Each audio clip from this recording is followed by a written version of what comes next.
ఉన్నది. వాటిని నాశనం చేయడానికి, క్యాన్సర్ కణాలు మళ్ళీ పెరగకుండా స్ప్రెడ్ కాకుండా రక్షించడానికి వంకాయ ఉపయోగపడుతున్నదని సైంటిఫిక్గా ఉన్నాయన్నమాట.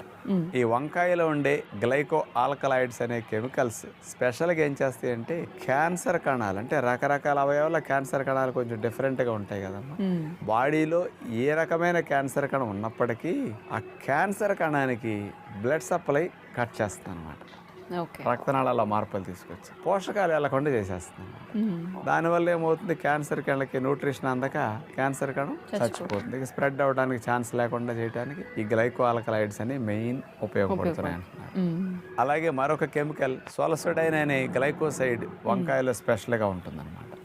ఇదేం చేస్తుందంటే క్యాన్సర్ కణాలని మొదట్లోనే గుర్తించి తానంతట తానుగా చనిపోయేటట్టు వాటికి ప్రేరణ కలిగించి ఇక క్యాన్సర్ కణం స్ప్రెడ్ కాకుండా రక్షణ కల్పిస్తుంది. అంటే మంచి కణాలు క్యాన్సర్ కణం అంటించకుండా, మంచి కణాలు క్యాన్సర్ గా మారకుండా రక్షించడం